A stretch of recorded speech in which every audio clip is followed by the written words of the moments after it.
Garcia. Ay, hindi. Isang pila. Samahin mo sila.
Hallelujah. Tayo na po ay mag-umpisa po sa kawalan ng ating Panginoon. Bago po ang lahat. Meron po tayong bisita. Salamat po mga kapatid na sa iyong pagdalo sa bahay-sambahan ng ating Panginoon. Alam ko po na hindi ito ang umpisa, kundi ito po ay hindi kundi ito po ay umpisa upang tayo po ay magpuri at samahin ang ating Panginoon. Amen? Patuloy po yung bisita po natin sa umagang ito.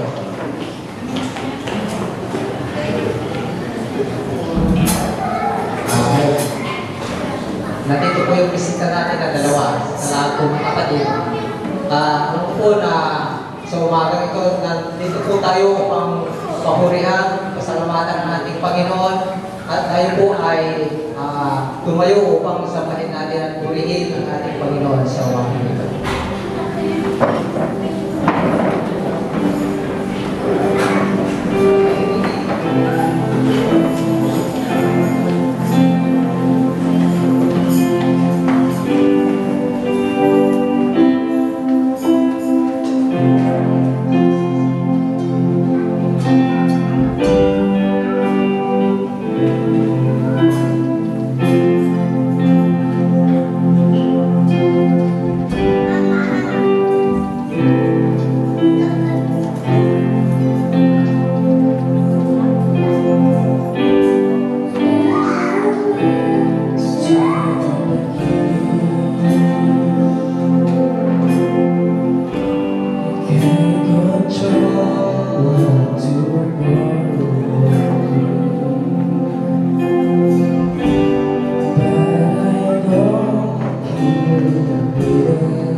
Nagkakulangan po minsan, pero Lord, salamat po dahil ikaw po lahat ang nagpupuno, Panginoon.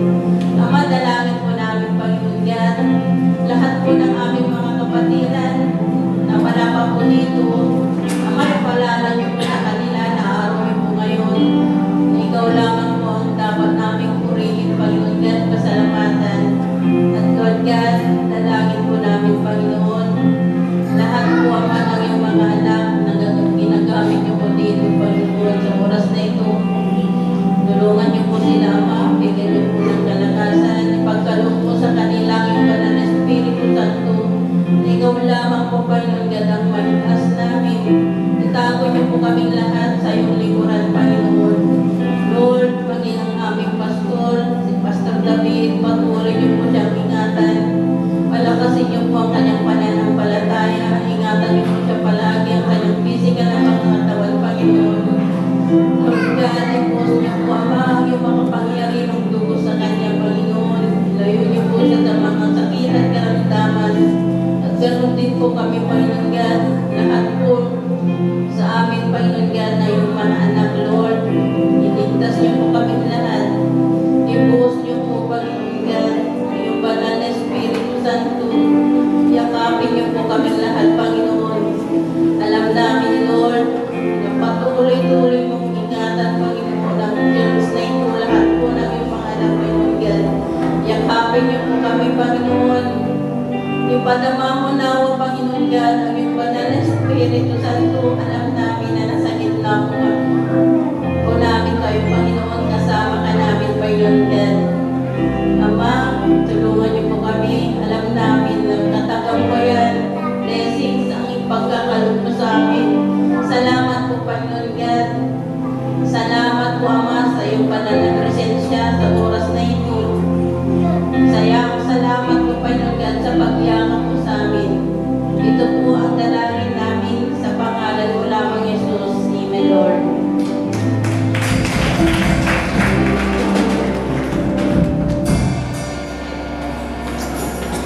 Hallelujah. Alam po na sa oras ito, tayo na po ay pupunta sa ating pag-awitan ng ating Panginoon. Alam ko po na sa ating pag-awit sa ating Panginoon, ibigay po natin yung the best ang ating pagpupuri sa ating Panginoon. Amen? Hallelujah! Alam ko po na ang ating pinupuri, Diyos ng kataas-taasan. Amen? Parang hindi pa tayo nakamusal. Alam mo po na nung punta na tayo dito, ay sabik na tayo pupunta dito upang purihin, pasalamatan ng ating Panginoon. Alam mo po, ang anak ng Diyos sa bagay ito ay buhay na buhay. Amen? Amen? Kaya sa umaga dito, ibigay po natin yung nabis na pagpupuri sa ating Panginoon habang po tayo ay malakas pa. Amen? Amen?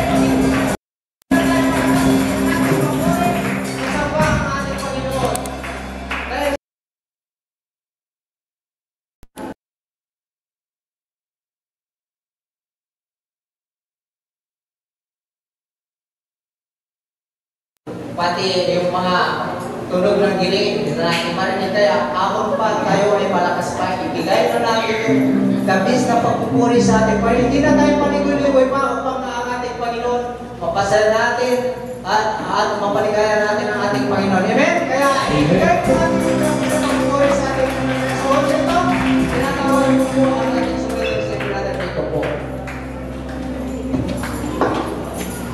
And blessed morning po sa ating lahat. Lalong-lalo na po sa ating Diyos na buhay. Kamusta po kayo? Ayun. We are so blessed dahil nandito po tayo. Ganito yung panahon. Maulan, umaraw, di ba? Kaiba-iba yung panahon. Parang siya. Joke. So yun, bago po tayo mag-umpisa sa pag-awitan, may babasahin po dito sa Psalm chapter 45, verse 1 to 3. Sabi niya po dito, I will exalt you, my God and King, and praise your name forever and ever. I will praise you every day. Yes, I will praise you forever. Praise the Lord. He is most worthy of praise. No one can measure His greatness. Amen. Wala pong makakapantay sa kadakilaan ng ating Panginoon. Amen po ba? Kaya sa oras na ito, ibigay po natin yung the best na papuri sa ating Panginoon dahil karapat-dapat lang po siyang purihin sa oras na ito, hindi po ba? Dahil pag nagising po natin sa umaga, blessing na po yun, hindi po ba? Amen? Kaya sa oras po ito, ibalik po natin ang papuri sa salamat sa ating Panginoon. Dantayin po natin, nothing is impossible with God. Amen?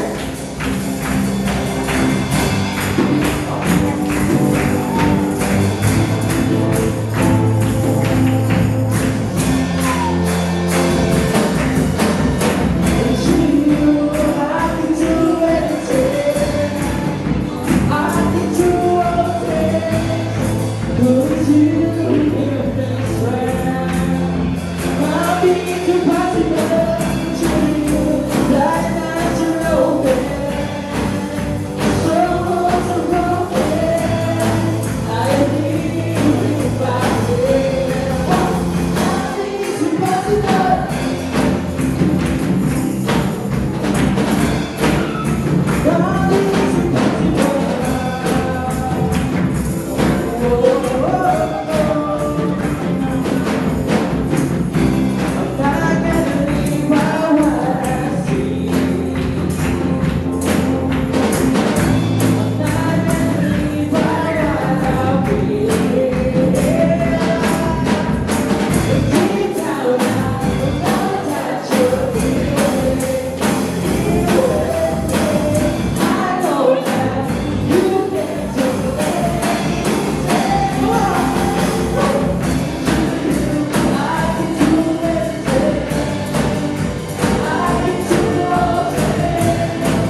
So what's up?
Lord, thank you, Lord, sa opportunity, Lord, makapag-ibig kami sa iyo.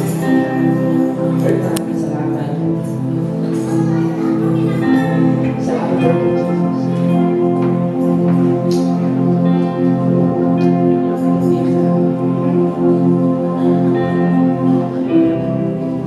Sabi niya sa Romans chapter 8 verse 1, trials of today will not last forever.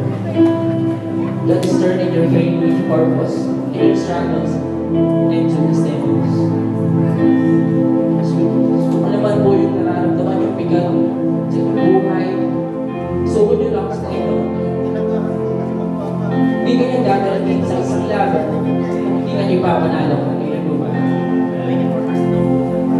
Kung nasa punto ka ngayon ng pagsuko, just know that God is fighting for you in your battles. Kaya may mga kapatid, kahit pabigat ng pabigat, ayun ko sa atin, hindi mo nag-iisip, kasama natin ang ating Panginoon. Kaya ngayon, ibigay po natin yung the best na papuri sa Kanya. How great is our God? Napakadakila ang ating Panginoon.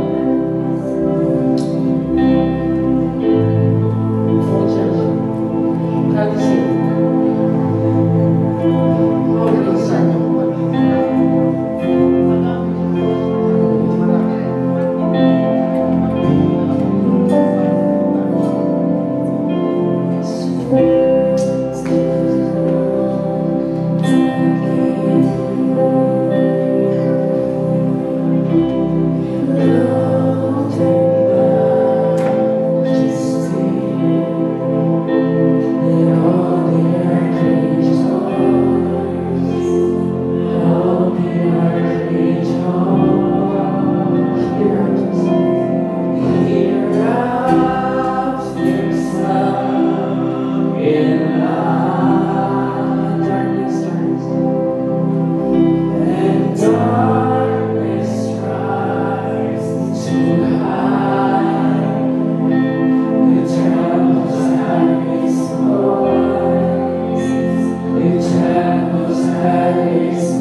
Napakasarap po magpuri sa ating Panginoon. Amen? Alam po na, ibigay natin yung kalis sa ating pagpuri sa ating Panginoon. Kaya sa punto ito, tayo na po ay tatapos po sa pagbibigay po. Alam po na pagbigan na po sa atin pagbibigay sa ating Panginoon. Kaya sa punto ito, ibigay po natin yung kalis sa ating Panginoon. Hindi yung nagkakala. Dahil ang Panginoon pag nagbigay sa atin yung dabis, kaya dapat na natin ibigay yung dabis sa ating Panginoon.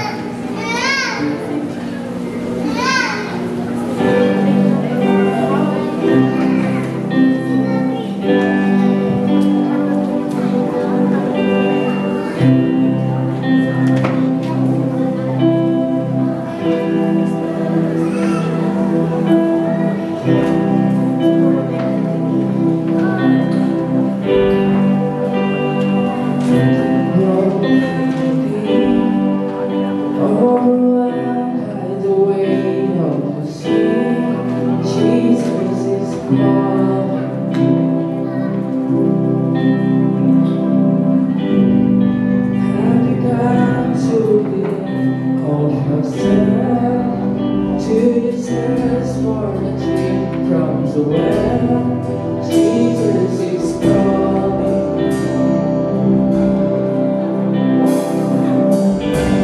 Who comes to Jesus? The Father's arms are open wide. Forgiveness was flowing. The precious blood of Jesus Christ.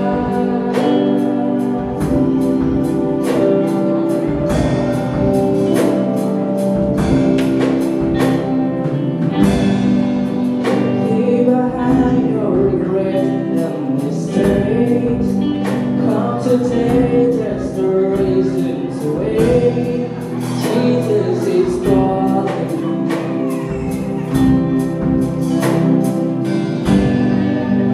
Bring your sorrows to change them for joy. From the ashes your life was born. Jesus is calling.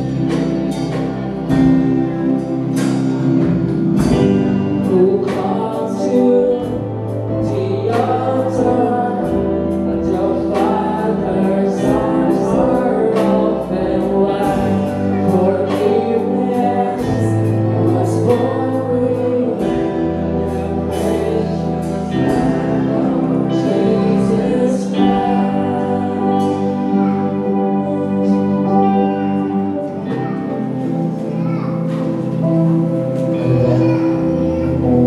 Tayo po'y manalangin. Panginoon Diyos, napakabuli, napakadakilas sa buhay. Lord, narito po ang mga anak. Dalangin namin, Panginoon, na Lord God, na patuloy mo po, Panginoon, na ibalik siksik yung ganyan po pa ako. Dalangin namin, Panginoon, na ito po, Lord God, ay gamitin po sa ipalalawak ng iyong Diyos. Salamat po, Panginoon.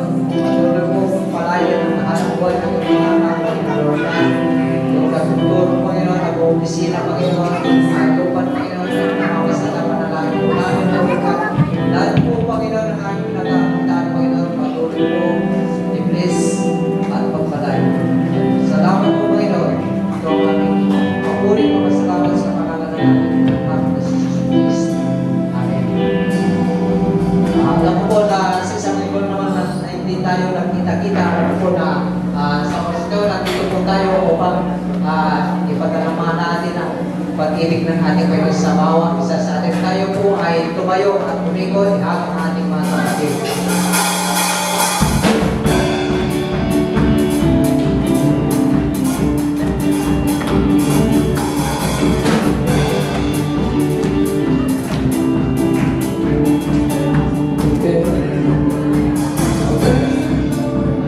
Oh,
sa umagang ito? Hallelujah. Kung kayo po ay pinagpala ng Panginoon, hindi na kayo pumunta dito sa harap upang ihayag ang ginawa ng ating Panginoon sa buhay natin. Kung wala, ako na po. Pinupuri ko, pinapasalamatan ng ating Panginoon. Alam ko po na instead o pangailangan ng pa rin ang ating Panginoon. Lalo na po, una ang kalakasan ng ating pangatawan. Dahil kung tayo po ay hindi malakas, hindi natin magagawa yung dapat natin gawin. Kaya tayo ay papasalamat sa ating Panginoon dahil tayo po ay nandito upang purihin sa bayan ng ating Panginoon. Alam po na lahat po ng ating Panginoon nandyan po na ibibigay ng ating Panginoon, lalo po sa ating team. Alam po na ibibigay ng ating Panginoon. Alam po na hindi tayo pabayaan sa problem. Nandyan po ang Panginoon. Tumawag lang po tayo, hindi tayo pababayaan. Kaya maraming salamat po sa Panginoon. Kung wala na po, tungkol na po tayo sa komportable upang tayo po ay namnamin ang ating salita ng ating Diyos upang tayo po ay maintindihan ang ating salita ng ating Diyos. Hello!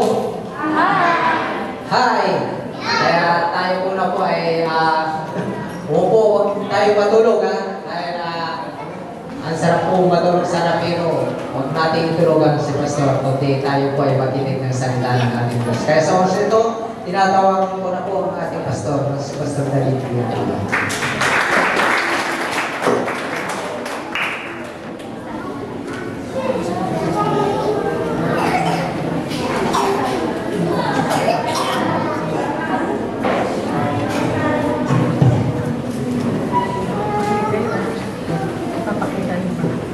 Masantos siya kabusan at sige namin.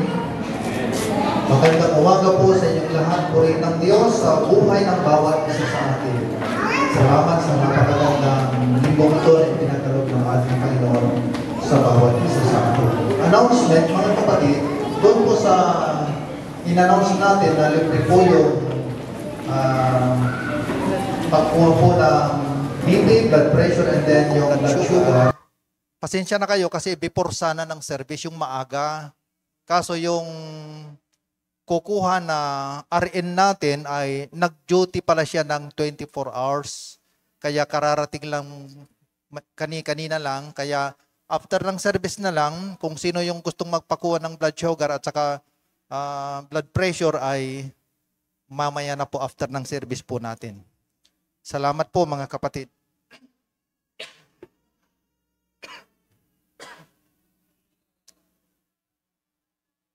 Umupo na po tayo sa komportabling upuan at tayo na po ay makinig ng mensahe ng ating Panginoon na matatagpuan po natin sa aklat po ng Jeremias. Jeremias, Kabanatang 20, talatang 11. Familiar po itong verse na ito, paborito natin, pero ilang beses naging na rin natin na naging text, pero hindi po mauubusan ang mensahe ng ating Panginoon. Ang ginamit ko pong version ng Biblia, mga kapatid, ay version po ng ang salita ng Diyos. At ito po yung sinasabi sa wikang Tagalog. Sabi po rito, alam ko kung paano ko tutuparin ang mga plano ko para sa kabutihan niyo at hindi sa kasamaan niyo. At plano para bigyan kayo ng pag-asa na magkaroon kayo ng mabuting kinabukasan. Purihin ng Diyos sa pagkabasa ng kanyang mga salita at hinihiling ko na tayo yumuko at tayo'y manalangin. Maraming salamat po, Panginoon, sa umagang ito na ipinagkaloob niyo po sa amin. Maraming salamat po sa buhay, sa kalakasan, Panginoon. Lord, salamat po sa iyong mga salita na aming pong nabasa at aming pong pagbubulay-bulayan ngayon. Hiniling po namin, patuloy po kayong kumilos at manguna. Ang iyong alipin, Panginoon, ay walang magagawa kung wala ka, kaya kayo po ang patuloy na mangusap at makialam. Lord, huwag niyo pong hahayaan na uuwi po kami na hindi po napagpala. Salamat po, Panginoon. Maraming salamat. Ito po ang aming panalangin sa pangalan ni Jesus na aming Panginoon. Amen. Purihin ng Diyos. Mga kapatid, dito po sa aklat ng Jeremias, Kabanatang 29, talatang 11, ay makikipag-usap po ako sa inyo sa temang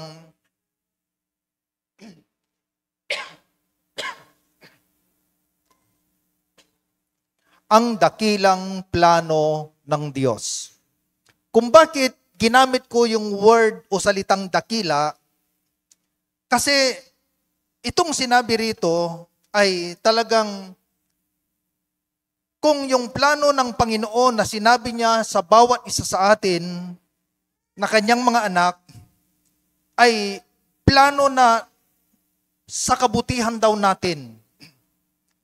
Plano na magkaroon daw tayo ng mabuting kinabukasan. Ibig sabihin, isang napakagandang plano, konkretong plano, masaganang plano, mabuting plano. Kaya nga, dakila. Ibig sabihin, ito yung plano na talagang kumpleto na lahat.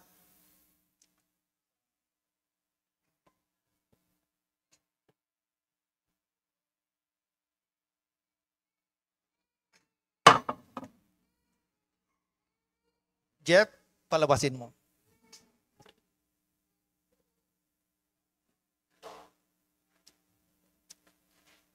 Sabi po dyan mga kapatid sa sabi diyan, God is the great architect of life. And He has a great plan for us. But we are still the carpenters. And we should construct our life according to His plan. Ang Diyos daw yung dakilang arkitekto ng buhay natin. At meron daw siyang napakagandang plano para sa ating lahat. Pero, tayo pa rin daw po yung gagawa doon sa plano na yon para sa atin. Tayo ang maggagawa at maghuhulma. Pero kailangan daw natin na itayo, gawin yung ayon sa kanyang plano. Ayon sa kanyang plano. Ako po, hindi po ako magtatayo ng isang bahay nang walang plano. Kaya nung tinayo ko po itong church, ay talagang nagpagawa po ako ng plano at nagpa-design po ako. Ang gumawa dito sa plano ng church ay yung pastor na designer po, pastor po natin sa Alaminos, si Pastor Randy Bistrol.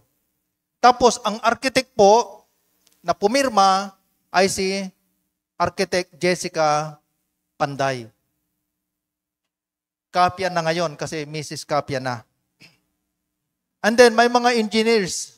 Ang alam ko na pumirma dito na mayroong electrical engineer na pumirma para tumingin doon sa layout ng electrical at mayroong sanitary engineer o plumbing engineer at saka mayroong structural engineer. Ibig sabihin, 5 po yung nag-design o nagkaisa para mabuo itong plano ng church, itong pagtatayo ng church. Isang designer, isang architect, isang plumbing engineer, structural engineer, at saka electrical engineer. Pero, nung itayo ito, ay talagang pinag-aralan mabuti. Kailangan pinag-aralang mabuti para maitayo ito ayon according to His plan. Palabasin mo na, Jeff. Yung ganang bahay ni Doc, ganyan din. Pinag-aralang mabuti. At ang plano, mga kapatid, ang mga architect ay pag gumagawa ng plano, unang-una ay pupuntahan yung lugar. Katulad ng bahay ni Doc, katulad ng bahay ni Jeff, ni Sister Jane. talagang pinuntahan para iakma yung lugar, kung anong disenyo. Kasi mga kapatid, hindi basta-basta bahay. Kung ano po yung sukat ng lote, pahaba ba, pahalang, malapad ba, makitid, mayroon pong design yan. Kaya kailangang iakma, tugma yung gagawing plano. Yan po yung bahay ni Brother Jeff dyan sa likod. Ang architect din po niyan ay si Architect Jessica Panday. At yan po yung perspective. Yan po yung perspective. Ang Panginoon, alam niyo ba na doon sa binasa natin, alam na alam daw niya yung plano niya para sa atin. Alam na alam ng Panginoon kasi ang ating Panginoon, mga kapatid, ang ating Diyos ay omniscient God. Alam niya lahat. Alam niya ang mangyayari sa kinabukasan. Hindi natin alam kung ano yung mangyayari sa atin, pero alam ng Panginoon. Siya yung omnipotent God, all-powerful God. Kaya nga mga kapatid, alam ng Diyos. Kaya nga mga kapatid, may dakila siyang plano sa bawat isa sa atin.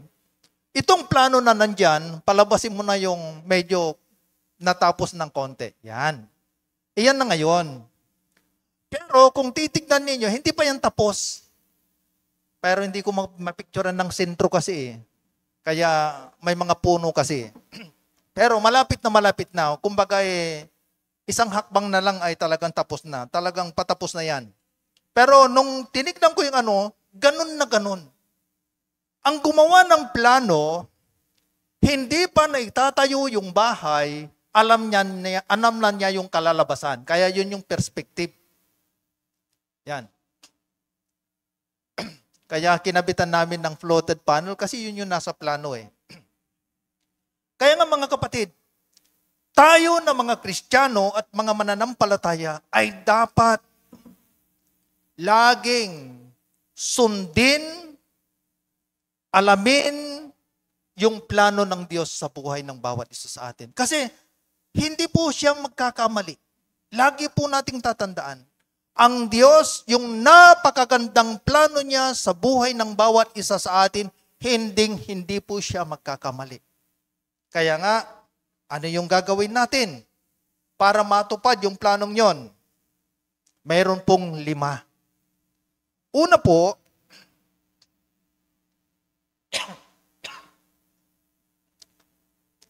alamin ang plano ng Diyos. Alamin. Antaan tayo.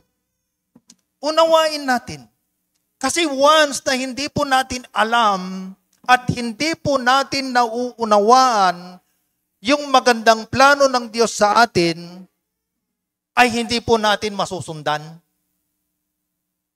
Hindi po natin masusundan. May kwento po ako sa inyo, kanina lang. Nagplano po kami, inano namin sa GC natin, ang mga leaders natin, na magkakaroon po ng morning devotion. Every Sunday. Kasi maganda yung unang-unang umaga, yung bukang liwayway, maagang-maaga, yung magwo-worship tayo sa Panginoon, sasamba tayo sa Panginoon. Isang napakagandang gawain yan para sa Panginoon. Yun po yung isang sekreto ni David, kaya siya naging matagumpay. Hinahanap niya palagi ang Diyos. Kaya, nag-set po ako ng alarm kasi ang usapan ay 4:00 hanggang 5:00. Kaya sabi ko, kung iseset ko sa 4:00, baka mamaya may maaga ng konti, ang tagal namang maghihintay, hindi naman niya kayang akyatin yung gate kasi mataas. Kaya sinet ko sa 3:50. Pag ring ng cellphone, talagang gising ka agad ako. Binuksan yung gate, tinignan ko wala pa namang tao. Tapos habang naghihintay, marami akong paghandang ginagawa. Naglilinis na, inaayos na yung mga bagay kasi linggo ngayon. Pero may nag-chat sa akin. Sabi niya, "Good morning, Pastor."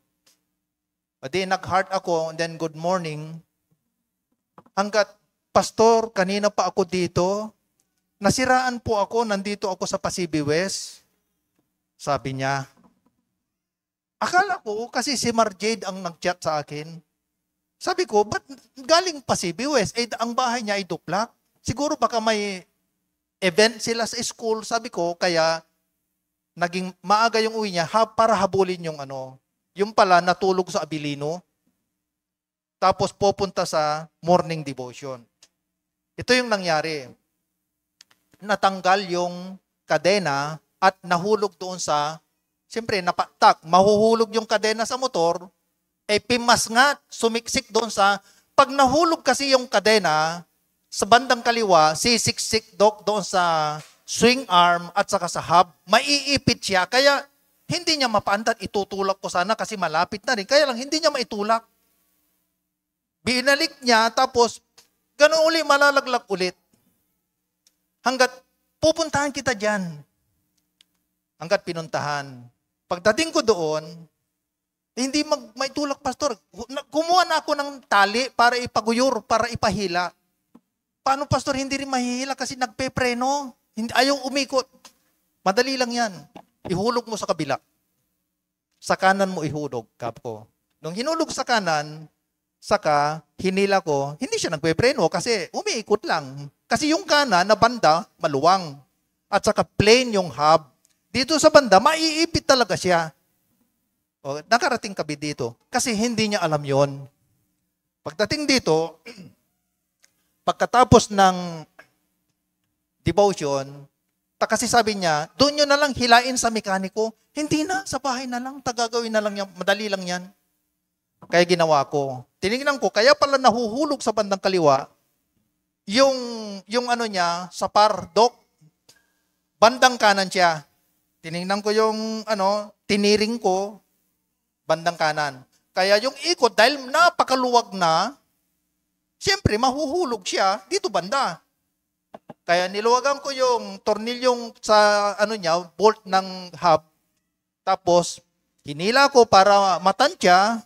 Tapos, tiniring ko, ikanan mo. Tapos, tinulak ko, ikanan mo yung monobela para may basihan ako. Nung tuwid na silang dalawa, nagtama na yung harap at saka likod, saka ko hinigpitan, and then, nung mahigpin na ng konti, hinigpitan ko rin yung adjuster para doon lalapat, para hindi gagalaw kahit anong mangyari. O, okay na yan. Tapos tinimpla ko, yung one na pataas pababa, yun yung timpla kasi talaga. Tapos na, okay na. Kasi, simple lang, pero hindi niya alam. Kaya nga, napakahalaga mga kapatid, yung word na alamin. Kailangang alamin ang plano ng Diyos. Maganda ang plano ng Diyos sa atin. Pero kung hindi natin alam, useless, hindi natin masusundan. Nung papunta ako ng Davao, ito yung kwento ko sa inyo na nakakatawa talaga. Papunta ako ng Davao, yung ref namin nagka-problema. Ayaw ko namang umaalis talaga ng bahay na hindi maayos, may problema, ayaw ko ng ganun. Kaya gusto ko pag umaalis ako, may pinupuntan, maayos lahat. Yung ref namin, yung freezer niya, hindi na mag-yelo talagang, kasi may siwang na. Nag-YouTube ako para alamin kung paano, kasi yung magnet niya, hindi na lumalapat. Nag-YouTube ako, ang sabi nung YouTube, nakita ko, kailangang pakuluan yung tubig, ilagay sa planggana, tapos lalagyan para lalambot yung rubber. Pag lumampot siya, lalapat ulit. Ginawa ko, ayaw pa rin lumapat. Singaw pa rin. Pumunta ako sa San Carlos para dinala ko yon, yung rubber ng freezer, yung magnet niya, tinanggal ko kasi nilalagay lang yun eh. Pumunta ako sa nagre-repair ng refrigerator. Sabi nila, ay wala kaming ganyan, pero punta kayo doon. Nung pumunta ako doon sa isa para bumili, iba yung rubber nila. Ay hindi po ganito, mahirap yan. Pumunta na naman ako sa basista papuntang Bayambang. May nakita ako doon.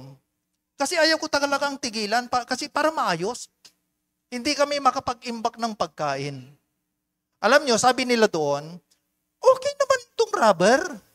Kahit palitan namin ng magnet yan, ganyan pa rin. Tingnan nyo kung lumalapat. Alam nyo yung ginawa ko pagdating ko sa bahay? Tumuntong ako sa upuan, tapos tinignan ko yung yung pala may nakasiwang na ganyan kasi may tumutukod. Alam nyo yung lalagyan ng yelo na yung tubes? Di ba meron doon? Tumukod pala yun, kaya hindi mag-lock. Walang problema pala doon sa magnet. Ang problema pala, may naglinis sa amin, Lagi namang ginagawa, hindi tinitig ng mabuti, hindi inaalam yung ayos, kaya tumukod kasi agdani kargan maong. Sabi ko, 2 linggo na pinoblema ko yun, yung pala yun lang. Kaya nga napakahalaga. Inaayos ko yung problema, pero hindi pala yun ang problema. Kaya kahit sabi nung yung gumagawa, kahit palitan natin yan, sir, ganyan pa rin. Tignan nyo kung lumalapat yung pinto. Kaya nga mga kapatid, nung nakita ko, ganito lang pala. Kaya nga napakahalaga mga kapatid, yung alamin. Kasi kung hindi natin alam, kahit napakaganda yan, hindi natin masusundan.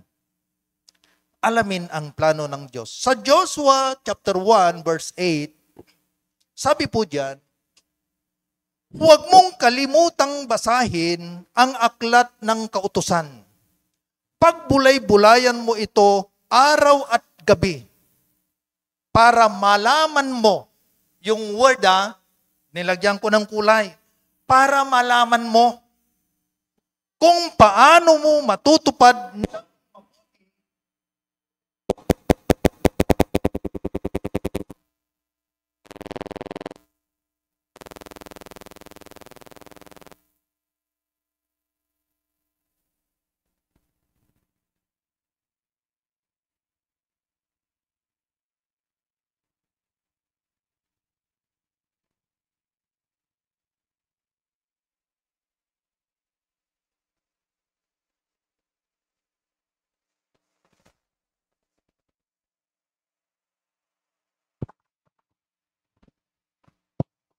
sabi diyan, kala ko Armalite. Sabi diyan, hinihinayan ko nga kasi pag bibilisan ko baka ubuin ako kaya kung kailang ganado na ako ganun pa. Sabi rito, pagbulay-bulayan mo ito araw at gabi para malaman mo kung paano mo matutupad ng mabuti ang lahat ng nakasulat dito. Kung gagawin mo ito, uunlad ka at magtatagumpay. Ito pala yung plano ng Diyos mga kapatid na dapat malaman natin. Meron siyang nais na gawin natin. Meron siyang konkretong plano. Meron siyang ipinapagawa na dapat nating malaman kasi ang sekreto ng buhay mga kapatid, kung masundan lang natin, simple lang. Lagi nating hinahangad, naghahanap ng pag-unlad, magtagumpay tayo sa anumang larangan, propesyon, trabaho, negosyo. Pero mga kapatid, kung malaman lang natin sa buhay natin yung napakagandang plano ng Diyos, yung mga naisin ng Diyos sa buhay natin, mga kapatid, pangako po ng Panginoon na sabi niya, kung gagawin mo ito, uunlad ka at magtatagumpay. Yun lang pala yung sekreto. Sa Efeso, Kabanatang 5, Talatang 17, sabi diyan, huwag kayong magpakamangmang, kundi alamin nyo kung ano ang kalooban ng Panginoon na gawin nyo. Kaya nga, napakahalaga na alamin natin. Alamin natin yung kalooban ng Panginoon. Ito bang gagawin ko? Kalooban ba ng Panginoon? Itong plano kong ito, ayon ba sa plano ng Panginoon? Itong desisyon kong gagawin, kalooban ba ng Panginoon? Plano ba ng... Kasi mga kapatid na dapat magtatama po yung plano ng Diyos at yun ang matutumbok natin na plano din natin. Kasi pag hindi magtugma, problema yan. Katulad ng sasakyan. Di ba, Dok, ang sasakyan, dapat yung parehong gulong? Nakalay niyan. Talagang magkatapat ako nung... Ito na ang dami kong nalaman, natutunan kung paano humawak ng sasakyan. Every 6 months, ang sasakyan pala ay dapat ipa-align. Kaya pumupunta ako doon kasi mura lang, Dok, doon sa Kalasyaw kay... Anong pangalan nun? Yung pa-align, di ba? Titignan lahat, naka-computer. Kasi baka mauuna yung isa, o kaya medyo tabingi yung isa, yung kain ng gulong magkakaproblema. Kaya hirap ang sasakyan. Dapat pantay na pantay silang apat. Yung camber niya, lahat yon Kaya i-align talaga nila kung ano yung mga i-adjust. Ganun yon. Dapat yung plano ng Diyos, masusundan natin, tatapat, magtatama doon sa planong gagawin natin sa buhay natin. Sa pamilya natin, sa profesyon natin, sa pag-aaral natin, sa trabaho natin.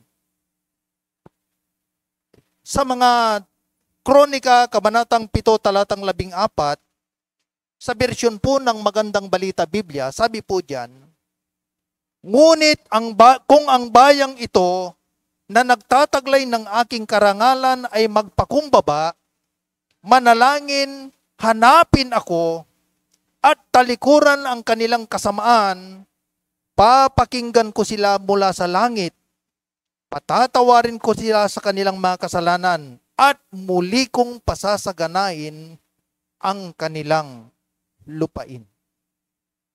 Ang ganda yung sinabi niya na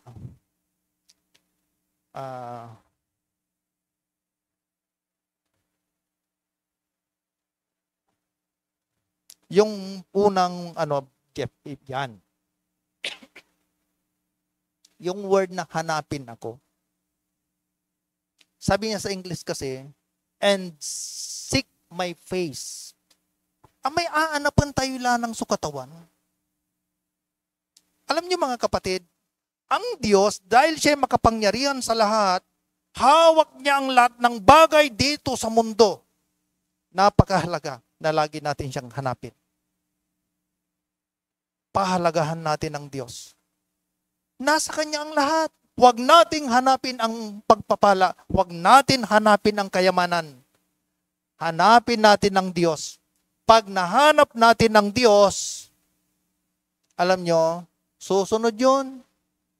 Kasi sa Kanya lahat yan. Untumbok tan doktor, di ba? Noon tayo Diyos sa katawan niya, anapan. Uunaan tayo'y katawan. Amiga na gana. Makalayo ko'y tan, Pangasinan, salitang Pangasinan, untumbuktan niya amin. Magiging maayos ang buhay mo, magiging maayos ang buhay ng pamilya mo, trabaho mo, lahat magiging maayos, walang problema. Kasi naka-align doon sa plano ng Diyos, doon sa nais ng Diyos. Alamin ang plano ng Diyos. Kaya nga, dapat malaman natin, ano bang kalooban ng Diyos sa buhay ko? Ano bang plano ng Panginoon sa buhay ko? Mahalaga yun mga kapatid na alamin natin. Pangalawa, pag alam na natin, kahit mayroon tayong alam, kung hindi natin susundin, useless din. Nung gawin ko yung bahay ni Doc, maski ganyan kay Jeff, nung nakuha ko yung plano, pinag-aralan kong mabuti. Actually, ito yung totoo mga kapatid. Kasi matagal na akong natenga, itong plano ng church, ito yung inayakan ko talaga. Kasi talagang, ang dami ko nang nakalimutan, ang dami ko nang at saka hindi ako ganong karunong noon. Pero itong nung gawin yung church, pinag-aralan ko lahat kung ano yung meaning ng bawat guhit, bawat sign sa plano, inalam ko.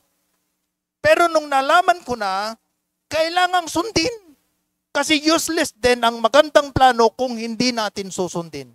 Napakaganda ng plano ng Panginoon sa atin, ng Diyos. Kaya lang, kailangan po nating sundin ang plano ng Diyos.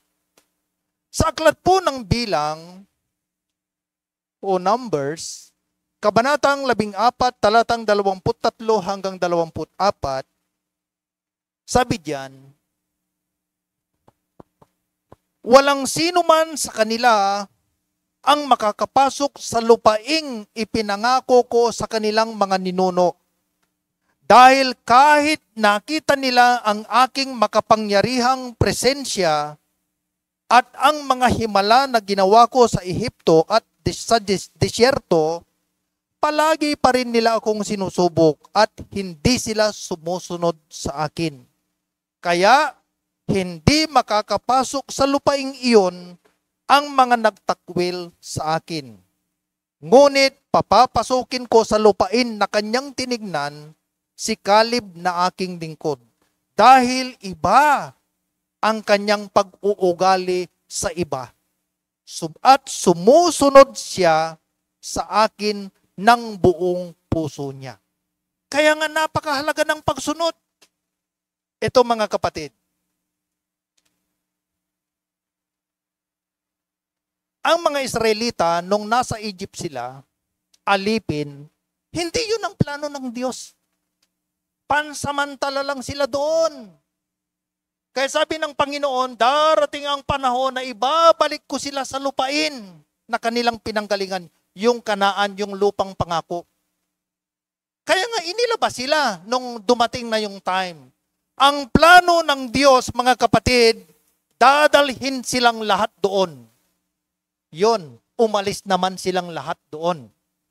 Ayon sa mga pag-aaral, 3.2 milyon ang mga Israelita na pinlano ng Diyos na alisin doon at dalhin dito sa napakagandang lugar na inihanda niya. Yun ang plano. Pero tignan nyo bakit dadalawa lang ang nakarating? Pero kasama sila sa plano. Anong dahilan? Yung binasa natin. Ang dami na nilang nakitang himala, yung kapangyarihan ko, lahat, ginawa ko para sa kanila. Pero hindi pa rin sila sumusunod. Yung mga nagtakwil sa akin. Kaya sabi ng Panginoon, hindi makakapasok sa lupain yon. Di ba? Kasama sila sa plano. Pero dahil hindi sila sumunod, kaya nga mga kapatid, kung minsan, kahit napakaganda ang plano ng Diyos sa atin, kahit napakaganda ang inilaan ng Diyos sa atin, kung hindi po tayo marunong sumunod sa kalooban ng Panginoon, nasasayang din. Ang daming pagpapalang nawawala. Ang daming pabor ang nasasayang, Sir Marjade. Kasi hindi sumusunod ang kanyang mga anak. Pero ang maganda, yung 3.2 milyon na galing doon mismo, may 2 pa rin na nakarating. Si Joshua at saka si Caleb. Pero ang plano, 3.2 milyon ang dadalhin dito talaga. Kaya walang iniwan ang Panginoon. Ang nakakalungkot, hindi sila sumunod. Kaya sa daan pa lang, naiwan na sila. Hindi sila nakarating. Mga kapatid, napakaganda ang plano ng Diyos. Pero ang tinitignan ng Panginoon, yung pagsunod natin, yung puso natin, yung pag-uugali natin. Ang ganda, yung sinabi niya sa 24, siningle out ng Panginoon si Caleb. Grabe, ano yung bang sasabihin ng Panginoon, yung pangalan mo, na napaka-special? Ngunit papapasukin ko sa lupain na kanyang tinignan si Caleb na aking lingkod. Dahil iba ang kanyang pag-uugali sa iba. Kanyan manaya, pati ugali tayo, nanangangan na katawan. Tinitignan ng Panginoon yung ugali natin, yung performance natin, kung papaano tayo sumunod sa Kanya. Iba ang kanyang pag-uugali sa iba at sumunod siya sa akin ng buong puso niya. Maninirahan ang kanyang mga angkan sa lupaing iyon. Dahil sa isang tao, napaboran pati ang kanyang mga anak at mga apu-apuhan. Kaya yung pangako ng Panginoon kay Doc, kasama na yan sa mga anak niya. Kasama na yan si Bonso, kasama na yan si Genesis, kasama na yan si Daniel, Manilin, lahat ng mga anak. Sina Mark. Kaya nga, napakahalaga mga kapatid ng pagsunod. Pangatlo, kahit alam natin ang plano ng Diyos, sundin man natin, kailangan po nating isagawa. Ito yung aksyon. Humakbang.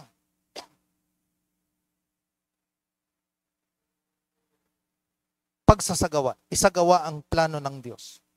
Sa Efeso, Kabanatang 2, Talatang 10, magkakalakip yan. Pagsunod, pagsasagawa. Sabi diyan, nilikha tayo ng Diyos at sa pakikipag-isa natin kay Kristo Jesus, binigyan niya tayo ng bagong buhay para gumawa tayo ng kabutihan na noon pa'y itinalaga na ng Diyos na gawin natin. Nakaplano na pala. Noon pa, akaplano na. Itinalaga na pala tayo para gumawa ng mabuti. Kaya nga mga kapatid, kailangan po natin isagawa. Ano man ang kalooban ng Diyos sa buhay natin, kailangan nating isagawa. Pang-apat,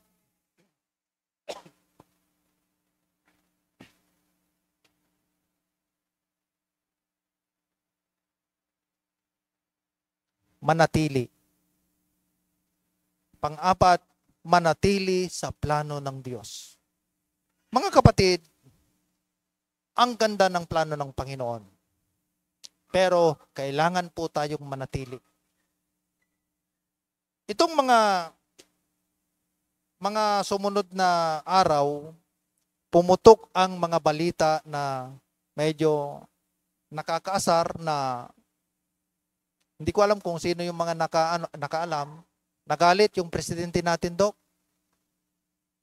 Kasi lumabas na yung mga kapalpakan ng mga palpak.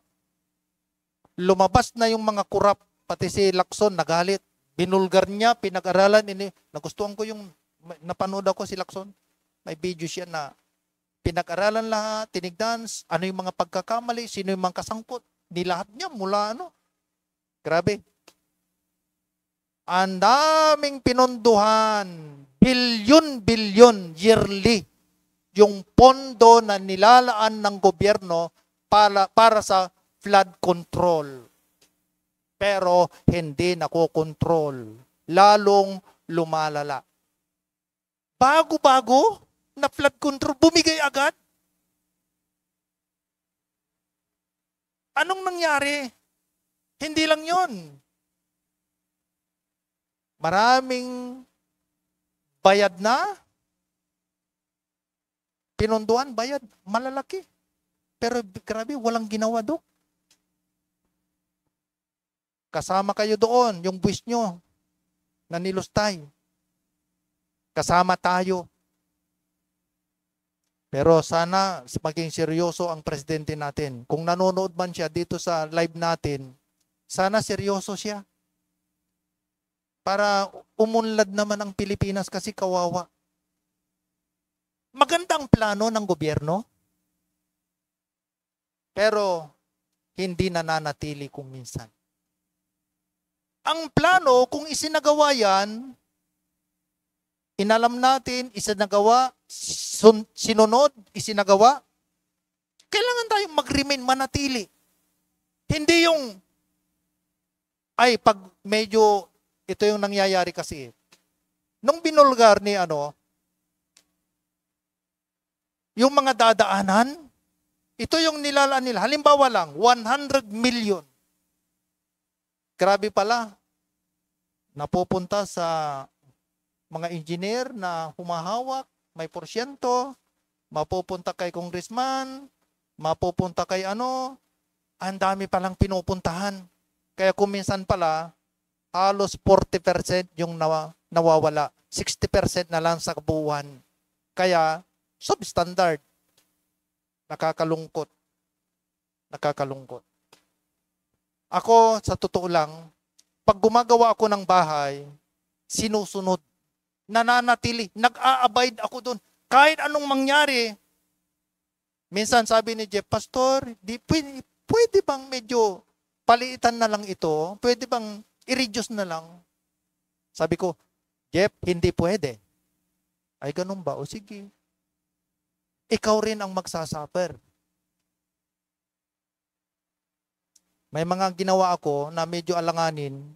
Actually, nilakihan ko pa pero hindi ko na sinabi sa kanya. Kasi pagsasabihin ko baka ayaw niya. Kaya sinabi ko nung tapos na. Kasi may part na maluluwang. Kaya sabi ko, medyo nag-aalangan pa rin ako. 17 dok na planted column ang dinagdag ko. Kasi nagdagdag siya kasi ng roof deck. Medyo late na nung Kaya nagdagdag na lang ako. Pero inaproban ni architect. At nung pinakita ko na nagdagdag ako, maganda yung ginawa nyo. May initiative. Kailangan tayong manatili.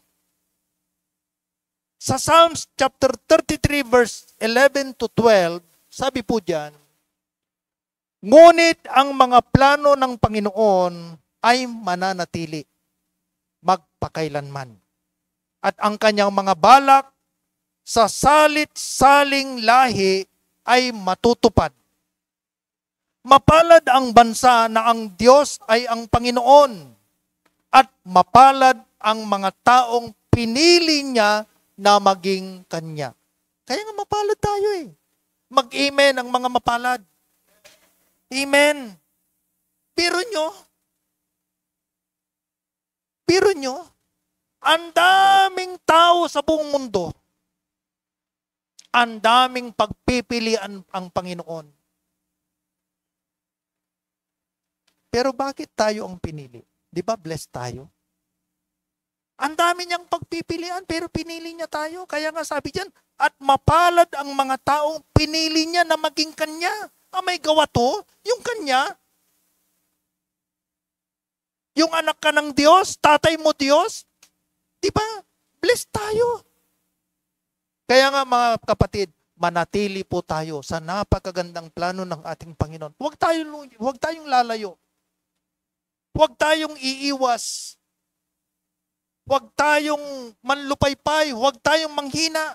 Manatili tayo doon sa napakagandang plano ng Panginoon. At panglima, magpatuloy sa plano ng Diyos. Magpatuloy. Sa pahayag, Kabanatang 3, talatang 10 hanggang 11, sabi po diyan, darating ang matinding kahirapan sa buong mundo na susubok sa mga tao. Ngunit, dahil sinunod ninyo ang utos ko na magtiis, ililigtas ko kayo sa panahong iyon.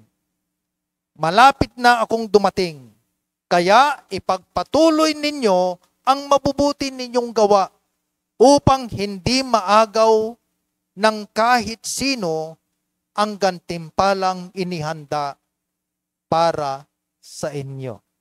Kaya nga mga kapatid, kailangan po tayong magpatuloy kahit anong mangyari.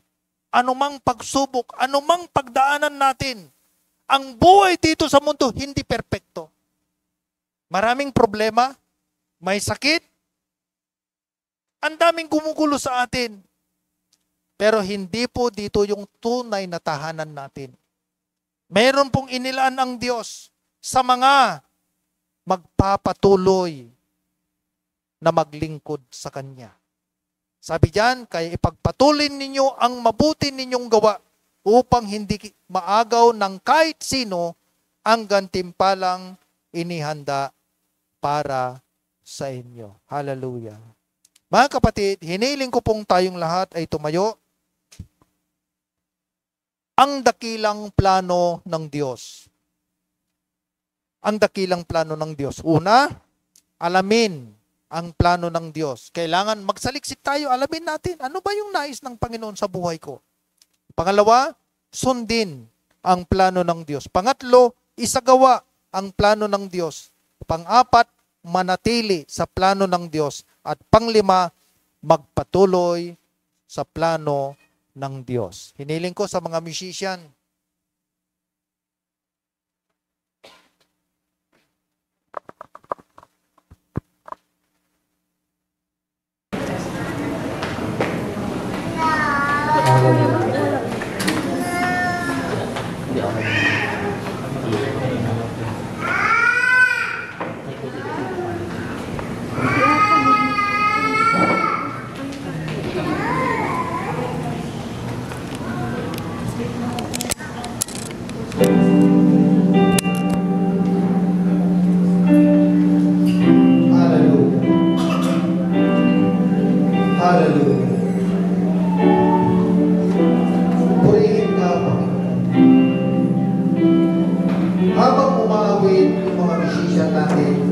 awit papuri sa Panginoon.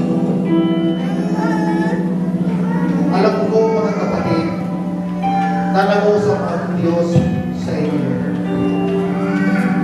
Kapatid, ngayon, malinaw na sa iyo, may napakagandang plano ang Diyos sa buhay mo. Sa buhay ng iyong pamilya, sa buhay ng iyong mga anak, sa iyong trabaho, sa iyong profesyon, sa iyong negosyo, sa iyong ministry. Salamat dahil mayroong Diyos tayong pinaglilingkuran na napakadakilang kanyang plano sa atin. Perfectong plano, napakagandang plano. At ang plano iyon, mga kapatid, katulad ng sinabi ng Panginoon, magtutulong sa atin ng napakagandang kinabukasan. Hallelujah.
Salamat, Panginoon, dahil meron kaming Diyos na katulad mo, na mayroon palang napakagandang plano sa aming isang napakagandang plano, konkretong plano, masaganang plano. Lord, dalangin po namin, Panginoon, na sa buhay ng iyong mga anak, sa pamilya nila, tapusin mo ang iyong napakagandang plano sa kanila. Tulungan mo kami, Panginoon, na malaman namin ang lahat, masunod namin, may sagawa namin, Panginoon, at manatili kami, at magpapatuloy kami sa iyong napakagandang plano sa buhay namin.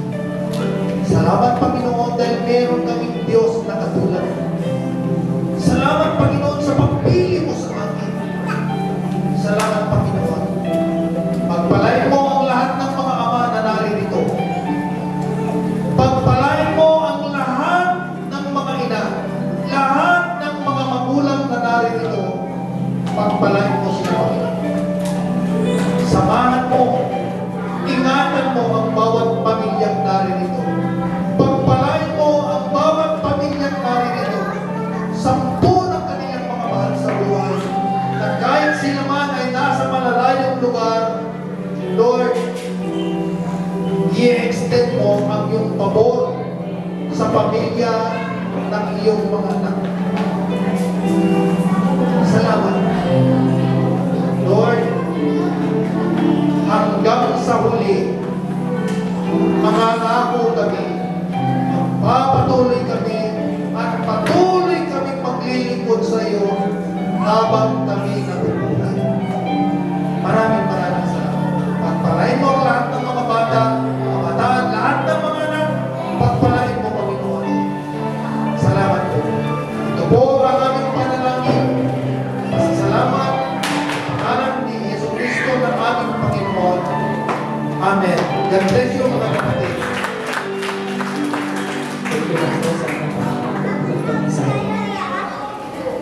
Muli, balik po natin ang pagbuhay pagsamba sa ating Panginoon. Katayin po natin ang natin sa pagsamba.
Unahin na lang natin yung mga malalayo.